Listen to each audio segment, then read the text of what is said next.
Alright, we made a little upgrade to this compressor because the brand new motor burned up.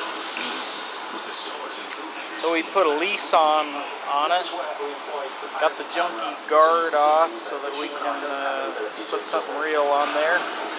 And we built this bracket for the motor because of course it was a different frame. This is just a US generic motor. So we'll forever be able to put this replacement motor on here. The other motor that was on here didn't actually have any slack adjustment for it. So we've designed a slack adjuster in there that if you need to take the motor off, you can do that and just remove the motor.